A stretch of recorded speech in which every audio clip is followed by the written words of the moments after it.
ہم نے تمہیں معتدل امت بنایا ہے، نہ تو دنیا میں ایسے لگو کہ دین برباد ہو جائے، نہ دین میں ایسے لگو کہ دنیا معطل ہو جائے۔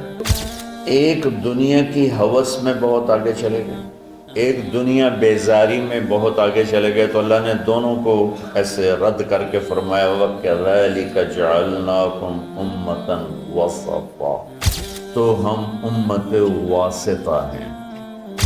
ہمارے ذمہ ہے جو تبلیغ والے کر رہے ہیں، ہمارے ذمہ ہے کہ ہم اب اللہ کے پیغام کو لوگوں تک پہنچائیں اور ہم واسطہ بنیں بندوں اور بندوں کے رب کے درمیان۔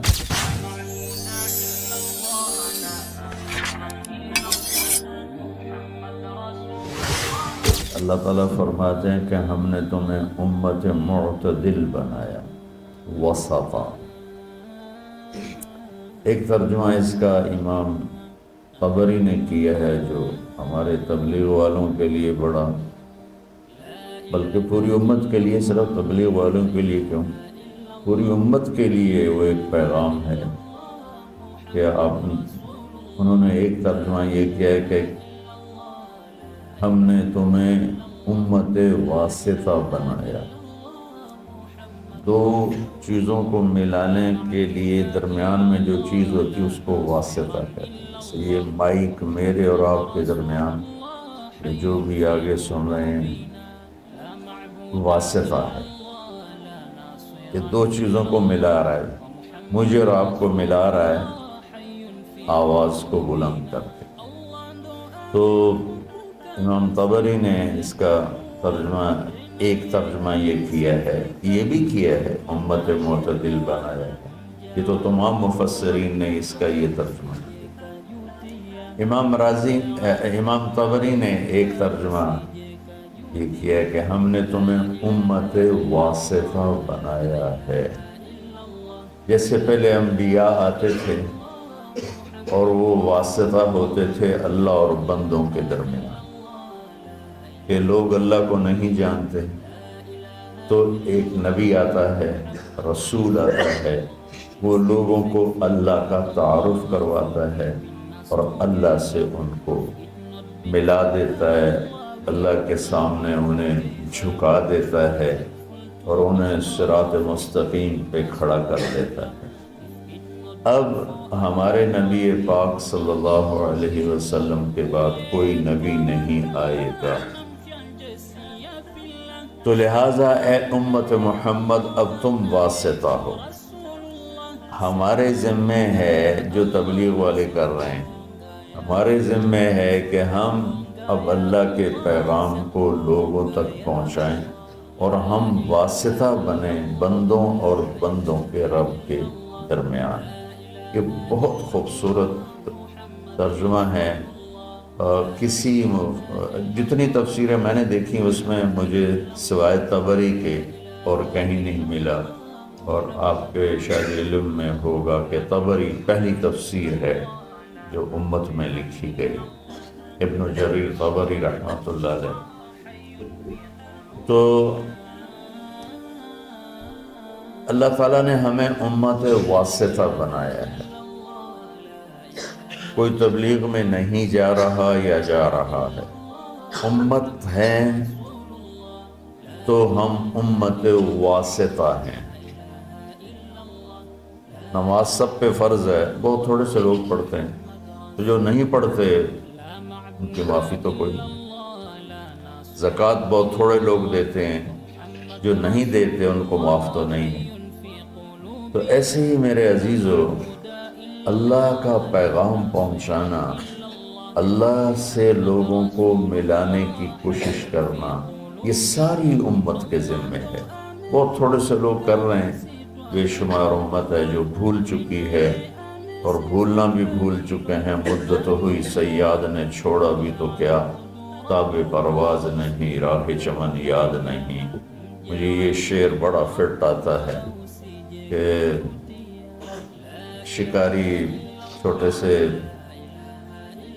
پرندے کو گھونسلے سے اٹھا کے لے آتا ہے اور اگر اپنے پنجرے میں ڈال دیتا ہے، جب جب اس پرندے کی شعور کی آنکھ بیدار ہوتی ہے تو اپنے آپ کو ایک پنجرے میں دیکھتا ہے، اور ایک کوٹھالی میں اس کے لیے دانہ پڑا ہوتا ہے، ایک میں پانی ہوتا ہے، بس وہ وہاں سے دانہ اٹھاتا ہے، وہاں سے پانی کے چند قطرے لیتا ہے اور وہیں پھڑ پھڑا کے بیٹھ جاتا ہے۔ تو جب اس کی آنکھ ہی وہیں کھلی تو اس کی ذہنیت اور اس کا جو مائنڈ سیٹ تھا وہ فکس ہو گیا کہ بس یہی میرا جہان ہے، یہی میری دنیا ہے۔ تو وہ پرندہ جوان ہو گیا تو شکاری نے ایک دن دروازہ کھولا، پنجرے کا، کہا اپنے چمن کو لوٹ جا، اپنے جنگل کو لوٹ جا۔ تو وہ آگے کہتا ہے تاب پرواز نہیں، مجھ سے تو اڑا ہی نہیں جاتا، اور اگر میں اڑ بھی جاؤں تو راہ چمن یاد نہیں، مجھے تو یاد نہیں تم مجھے کہاں سے لائے ہو، تو میں کدھر جاؤں، میں نے اتھے ہی رہن دے۔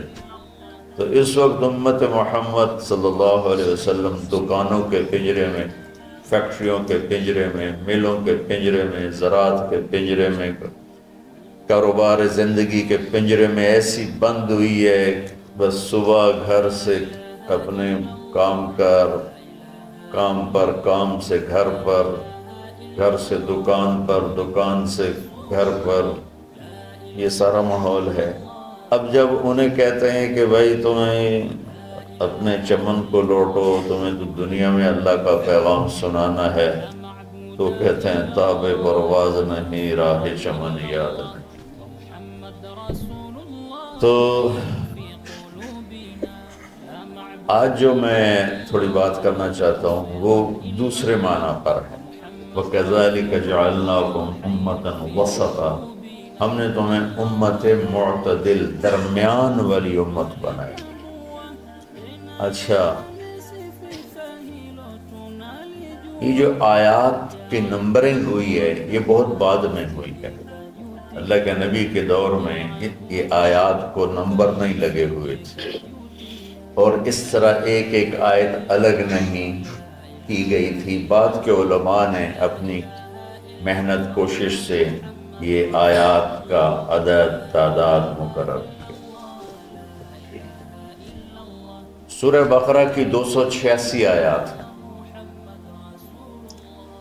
امتاً وسطا، درمیان والی امت۔ جب علماء سورہ بقرہ کی آیات بنا رہے تھے تو ان کے سامنے تو پیچھے سے چلے آ رہے ہیں، امتاً وسطا ان کے سامنے تو اس وقت آیا جب وہ یہاں پہنچے تو یہ بڑی حیرت اور قدرت خداوندی کی یہ ایک تصویر ہے کہ وَكَذَلِكَ جَعَلْنَاكُمْ أُمَّةً وَسَطًا، آیت نمبر 146 ہے، اور 146 وسط 286 ہے۔ 146 جمع 146 کتنے ہو گئے؟ ہاں مولیوانو حساب تھوڑا ہی عمدہ ہے۔ ہاں کتنے ہو گئے؟ 200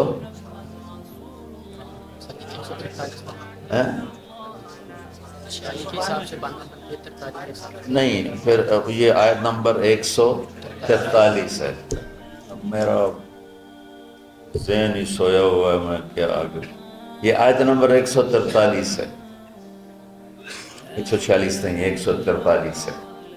تو بالکل درمیان میں لفظ کے لحاظ سے، اور ادھر آیت کی تقسیم ہو رہی ہے، تو کرتے کرتے کرتے جب اس آیت پر پہنچے تو یہ 143 بن رہی تھی، اور آیات 286 ہیں، تو اس کا وسط بنتا ہے، اور امتاً وسطا، درمیان والی امت کے پیچھے مفہوم کیا ہے؟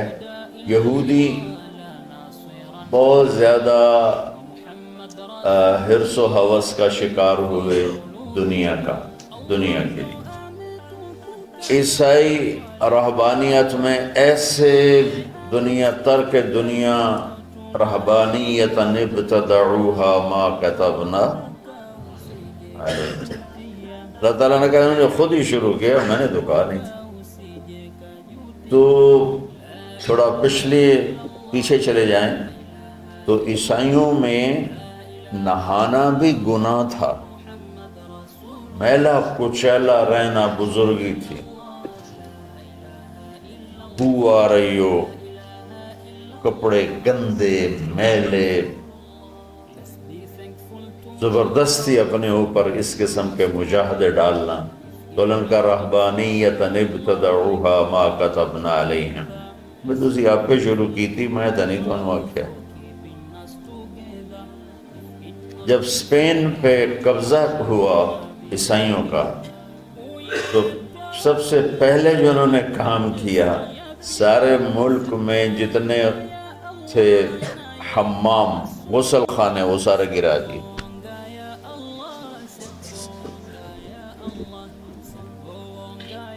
1970 تک انگلینڈ میں 1970 کو زیادہ کسی گھر میں غسل خانہ نہیں ہوتا تھا، ٹوائلٹ نہیں ہوتا تھا، باہر بنے ہوتے تھے جہاں کچھ چند پینیاں دے کے اس میں وہ اپنی ضرورت سے فارغ ہوتے تھے، کسی سے نہانا ہو تو نہاتے تھے۔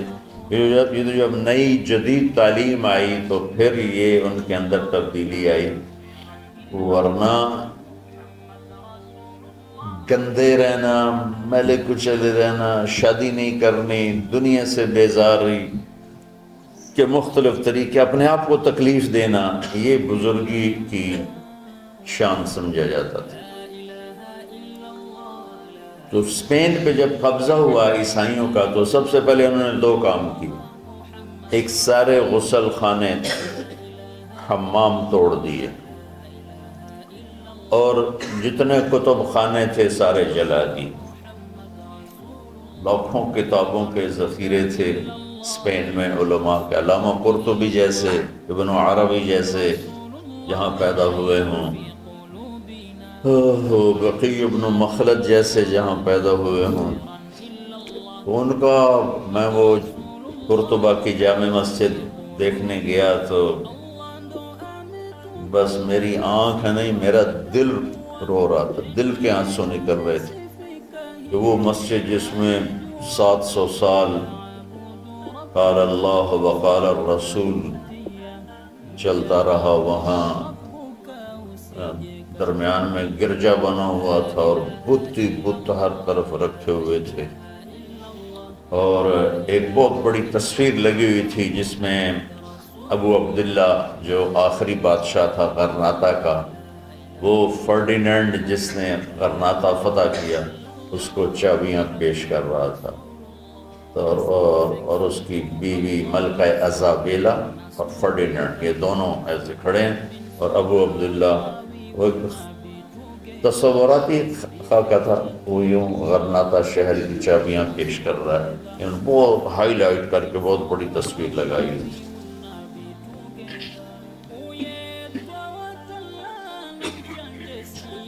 تو ایک دنیا کی ہوس میں بہت آگے چلے گئے، ایک دنیا بیزاری میں بہت آگے چلے گئے، تو اللہ نے دونوں کو ایسے رد کر کے فرمایا وَكَذَلِكَ جَعَلْنَاكُمْ أُمَّةً وَسَطًا، ہم نے تمہیں معتدل امت بنایا ہے، نہ تو دنیا میں ایسے لگو کہ دین برباد ہو جائے، نہ دین میں ایسے لگو کہ دنیا معطل ہو جائے۔